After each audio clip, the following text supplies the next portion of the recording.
Today I've got Mac Barnett and Carson Ellis. They're creators. They're here to talk about that new picture book that scared me to death as a kid, Rumpelstiltskin. So how are you two doing? Good. How are you? We're I'm We're in good. the good. same boat. We're in the same boat. This one got us too as kids. Oh my God. Now, your first book, a reworked fairy tales, The Three Billy Goats Gruff, was a New York Times bestseller and has over 194,000 copies in print. It was a New York Times Best Children's Book of 2022 and has received numerous awards. Why did you choose Rumpelstiltskin as a follow-up, and what makes it such an endearing story? This story has been with me since I was a kid. I love it. We wanted to make a version of it that was just a joy for adults to read out loud and something that kids would enjoy hearing. It's got so much of what I love about fairy tales: heroes, villains, magic, riddles, impossible tasks. I will also tell you, my real name is not Mac. So in that way, I have a little bit in common with Rumpelstiltskin, the villain of this. Do you want to guess my real name? I'll give you one guess right now. Rumple. No, it's a good guess though. So That's a close. good guess. That's a good guess. That would have been the answer right there. That would have been an amazing. Mac, why did you choose to retell this story? Well, my legal name is Rumpelstiltskin, and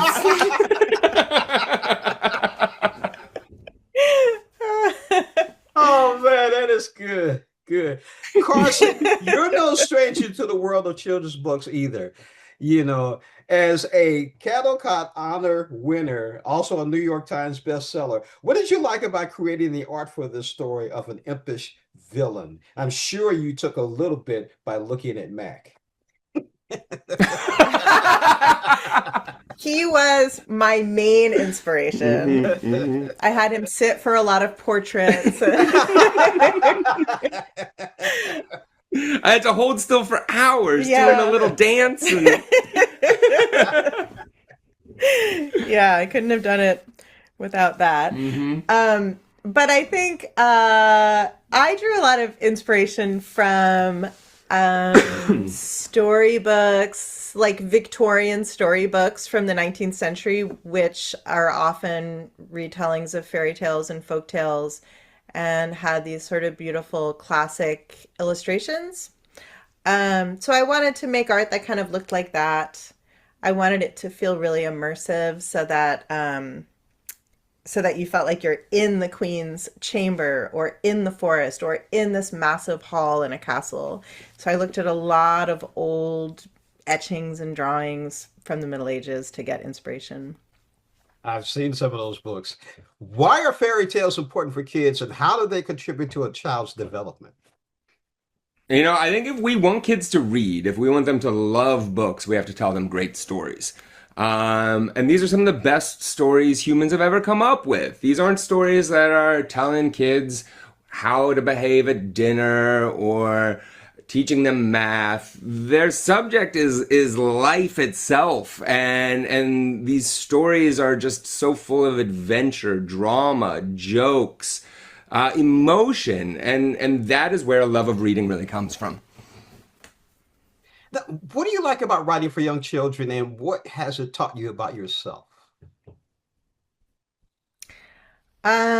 I love writing for young children because I feel like they're incredible readers. You can probably tell stories and tell them in ways that you wouldn't be able to for adults because they're very open-minded. They don't have a lifetime of reading books behind them to sort of inform their expectations about reading. Um, and it's taught me a lot about myself. Uh, I don't know, as an artist, as a mom, as a person who just loves reading books to kids, I think a lot about what they respond to and what they don't. And sometimes that's really surprising. Yeah, what Yeah, do you think? Carson was just talking about this. That we really, you don't know what book you've made until you read it out loud to kids. And that's why I got into this. I just love telling stories out loud to kids.